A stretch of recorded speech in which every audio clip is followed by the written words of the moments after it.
Assalamualaikum warahmatullahi wabarakatuh. Bismillah, subhanallah, walhamdulillah, wala ilaha illallah, wallahu akbar. Aku selalu happy. Bagaimana kabarnya hari ini anak-anakku yang soleh dan soleha? Semoga semua dalam keadaan sehat ya. Amin. Hari ini kita akan belajar subtema yang kedua, pembelajaran 4, 5, dan 6. PPKN, sikap pengamalan Pancasila. Bahasa Indonesia, kalimat ajakan dan kalimat tanya. SBDP, gerakan bermain layang-layang. PJOK, bermain egrang. Dan yang kelima, matematika, yaitu mengurutkan bilangan 3 angka dan mengurutkan bilangan sebelum, diantara, dan sesudah. Sikap pengamalan Pancasila. Nah, sebelumnya kalian kan udah belajar ya tentang pengamalan dari sila-sila Pancasila. Nah, sekarang kalian coba buka bukunya pada halaman 70. Nah, di situ di atas ada cerita ya, yang nanti di dalam cerita itu ada beberapa contoh sila dari sila Pancasila. Contohnya, coba yang pertama. Di situ ada sebelum bermain egrang mereka berdoa terlebih dahulu. Itu adalah contoh dari pengamalan sila yang pertama. Apa coba bunyinya? Iya betul, ketuhanan yang Maha Esa. Makanya di situ ada kata berdoa. Berdoa kan kepada Allah ya. Kemudian yang kedua, saat bermain semua mematuhi aturan bermain yang sudah ditentukan. Itu adalah contoh dari pengamalan sila yang kedua. Yang ketiga ada mereka bermain dengan rukun. Itu adalah contoh dari pengamalan sila yang ketiga. Dan yang keempat, giliran bermain egrang ditentukan dengan bermusyawarah. Nah, ada kata musyawarah ya. Pengamalan sila yang keempat. Selanjutnya, nah yang kelima, ada setiap anak mendapat giliran dengan adil. Nah, masih ingat bunyinya? Iya betul, keadilan sosial bagi seluruh rakyat Indonesia. Nah, itu adalah pengamalan dari sila yang kelima. Nah, seperti itu ya untuk yang di halaman 70. Silakan boleh dicatat di bukunya. Kemudian ada beberapa sikap yang sesuai dengan nilai dari Pancasila di halaman 75. Di antaranya apa aja nih? Yang pertama, rukun bermain dengan teman. Yang kedua, menolong teman yang kesusahan.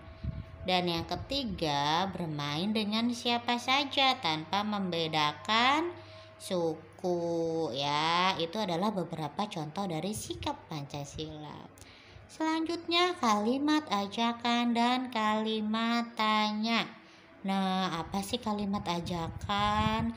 Boleh dibuka bukunya di halaman 64 ya. Kalimat ajakan itu adalah kalimat yang mengajak seseorang untuk melakukan sesuatu.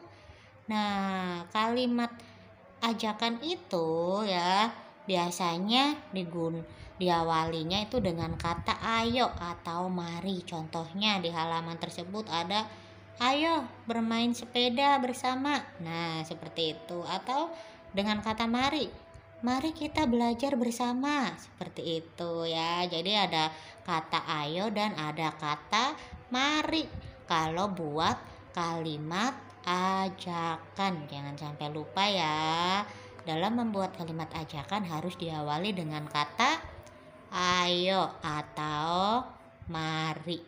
Seperti itu ya. Udah paham? Iya, kalau udah kita lanjut lagi dengan kalimat tanya. Apa sih kalimat tanya? Jadi kalimat tanya itu adalah kalimat untuk menanyakan sesuatu kepada orang lain yang biasanya itu diawali dengan kata tanya. Kata tanyanya ada siapa, apa, di mana, kapan, berapa. Nah, itu adalah beberapa kata tanya. Dan dalam menulisnya harus diakhiri dengan tanda tanya ya. Contohnya mau bikin dengan kata di mana. Nah, jadi di mana anak-anak bermain. Nah, jangan lupa nulisnya diakhirinya dengan tanda tanya. Atau contohnya bikin lagi dengan kata berapa. Berapa banyak anak yang bermain. Nah, nanti dalam membuat kalimat tanya jangan sampai lupa diawali dengan kata tanya dan diakhiri dengan tanda tanya. Ya, untuk pelajaran selanjutnya SBDP kita akan belajar gerakan dalam bermain layang-layang ya. Masih ingat lagu layang-layang? Iya, jadi pada gerakan yang pertama itu seperti ini. Gerakan awal kepala, tangan, dan kaki. Ya, boleh dipraktekkan ya. Seperti ini. Nah, bagaimana lagunya? Nah, jadi untuk gerakan seperti ini itu yang lagunya ku ambil bulu sebatang, ku potong sama panjang, ku raut dan ku timbang dengan benang, ku jadikan layang-layang. Nah, jadi untuk lagu itu adalah untuk gerakan yang pertama seperti ini ya. Kemudian untuk gerakan yang kedua itu lebih ke gerakan awal kepala dan tangan. Jadi kepala sama tangannya itu digoyang-goyangin ya. Nah, untuk lagu yang gimana? Bermain, berlari, bermain layang-layang. Nah, itu adalah gerakan yang kedua seperti ini ya, untuk lagu yang tadi kita nyanyikan. Kemudian untuk gerakan yang ketiga itu gerakan meniru gerakan pada waktu bermain layang-layang. Jadi tangannya diangkat ya ke atas, kakinya ragada gimana dibenggangin ya. Untuk lagunya yang gimana coba lagu yang terakhirnya? Iya, berlari ku bawa ke tanah lapang, hatiku riang dan senang. Nah, itu untuk gerakan yang terakhir dari lagu yang pertama. Boleh silakan di rumah dipraktekkan dengan lagu dan gerakannya ya. Ya, untuk selanjutnya silakan kalian buka halaman 73. Kita akan belajar tentang bermain egrang. Siapa yang udah pernah bermain egrang? Ya, apa sih bermain egrang itu? Nah, jadi permainan egrang itu adalah berjalan dengan alat yang bisa berupa bambu atau batok kelapa. Kayak apa sih, Bu? Nah, bisa dilihat di sampingnya. Jadi seperti ini. Ada yang udah pernah main? Nah, gimana sih Bu itu caranya? Nah, jadi itu yang di bawah itu namanya apa? Iya, betul, batok kelapa. Jadi seperti itu cara bermainnya. Kaki kalian itu dijepitkan di antara jempol dan telunjuk kaki ya. Kemudian tali egrangnya dipegang kuat-kuat biar bisa apa? Biar bisa berjalan. Ya, nanti kalau tangannya digerakin ke depan nih tangan kanan, nah kakinya jangan lupa digerakin juga. Jadi melangkahkan kaki dan kanan dan kirinya itu secara bergantian. Nah, Bu, saya belum punya egrang. Nah, boleh dipraktekin dengan cara berjinjit. Nah, itu ya seperti kayak apa, Bu? Nah, kayak yang di sampingnya ini. Anak berjalan jinjit. Bagaimana Bu caranya? Caranya kalian berdiri dengan sikap siap, kemudian kakinya dijinjitin, ditumpukin pada apa? Nah, ujung kaki seperti yang digambar itu. Ya, bisa diperhatikan seperti itu, kemudian coba dipraktekkan ya. Sekarang disiapkan matematikanya. Nah, selanjutnya kita akan belajar mengurutkan bilangan 3 angka. Jadi apa sih itu 3 angka? Jadi 3 angka itu berarti ratusan. Contohnya nih, Bu Guru punya bilangan 351, kemudian 432, dan juga yang terakhir 331. Nah, bagaimana kita mengurutkan bilangan ketiga ini? Nah, bagaimana kalau mau mengurutkan bilangan dari yang terbesar dari angka-angka yang tadi ya, yang ini ya. Nah, jadi kalian lihat untuk yang angka yang nilainya ratusan. Coba dilihat untuk yang pertama 351, yang ratusan angka berapa? Ya betul, angka 3. Kemudian untuk yang selanjutnya 432. Nah, yang ratusan itu angka 4. Kemudian untuk angka 331 itu yang ratusan itu angka 3. Nah, Bu, ada 3, Bu.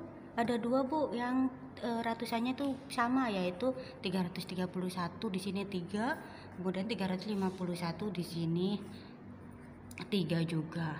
Nah, jadi ada langkah yang kedua kalau misalnya ratusannya itu ada 2 yang sama ya. Nah, bagaimana? Nah, berarti kalian lihat nilai puluhannya. Nilai puluhan yang pertama, ini kan tadi ratusan ya.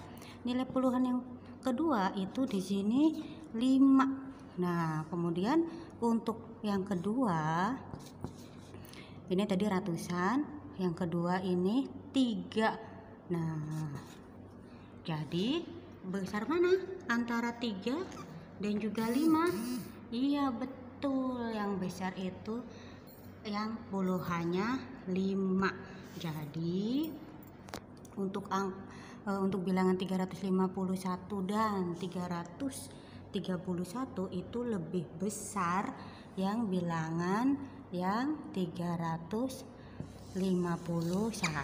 Nah, ini otomatis jadi yang pertama ya. Karena apa? Karena tadi puluhannya, ratusannya itu yang paling besar sendiri, yaitu 4. Seperti itu. Jadi ini buat urutan yang pertama.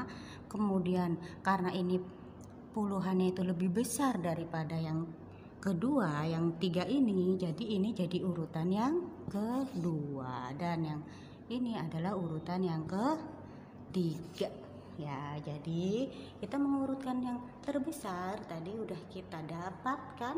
Jadi dari 432, kemudian 351, kemudian yang terakhir 331. Seperti itu caranya. Nah, kemudian bagaimana Bu kalau kita mau mengurutkan bilangan kebalikan dari yang tadi yang terbesar? Oh, berarti kita mau mengurutkan dari yang terkecil ya. Nah, boleh kita masih makan angka yang ini. Coba perhatikan. Nah, jadi dari ketiga angka ini coba kalian lihat 351, ratusannya angka 3, kemudian 432, ratusannya angka 4, 331, ratusannya angka 3. Nah, Bu, kan kalau yang terkecil itu berarti kita lihat ratusan yang kecil. Iya betul. Jadi tadi ratusan yang besar, yang tadinya itu jadi yang pertama, sekarang jadi yang terakhir. Kenapa? Karena kita mau mengurutkan dari yang terkecil seperti itu. Jadi ini jadi yang ketiga ya.